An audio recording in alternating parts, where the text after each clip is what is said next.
Au fil des jours, l'inquiétude grandit chez les entreprises de savoir-faire.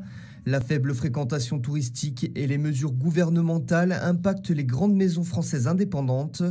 La filière du parfum à Grasse, par exemple, avec Fragonard, Gallimard et Molinard. C'est vrai que l'impact se propage encore maintenant, cet été et à la rentrée, puisque nous dépendons énormément de tout ce qui est clientèle touristique. Chez Molinard, la direction a tranché dans le vif. Tous les employés sont à mi-temps, environ une quarantaine.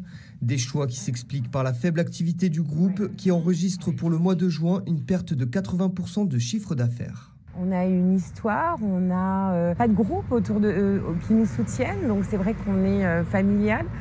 Et c'est compliqué, oui, c'est compliqué parce que on a besoin du soutien de l'État, on a besoin du soutien de la région que l'on a, et aussi des Français, de consommer français et de se rendre compte du patrimoine dont on fait partie. Un patrimoine culturel et touristique que tentent de préserver les élus locaux.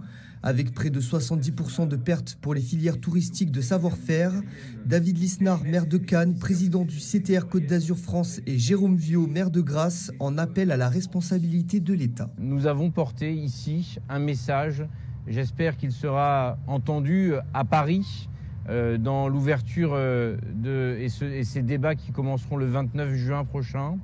Et j'en appelle à la responsabilité de tous pour que l'on puisse aider, accompagner ces entreprises qui font vivre un territoire, qui font vivre des milliers de personnes sur un territoire et qui contribuent au dynamisme, à l'attractivité de ce territoire.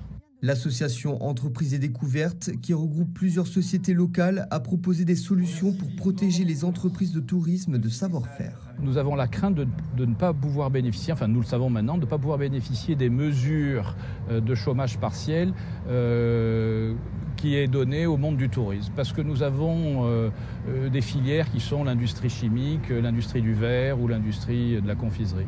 Nous demandons donc au gouvernement de réintégrer quelques entreprises de savoir-faire qui ont un modèle économique qui offre aux visiteurs la visite de leur entreprise avec des visites guidées. C'est des entreprises qui doivent être ouvertes 6 jours sur 7, qui doivent proposer des visites guidées, qui doivent faire partie d'Atout France, qui doivent avoir le label de qualité tourisme de la CCI et qui aussi doivent faire partie du club d'excellence des entreprises du savoir-faire qui a été créé par notre ministre en septembre dernier.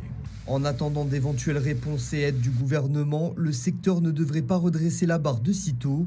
L'aéroport de Nice et son terminal 1 ne prévoient pas de réouverture avant le premier trimestre 2021.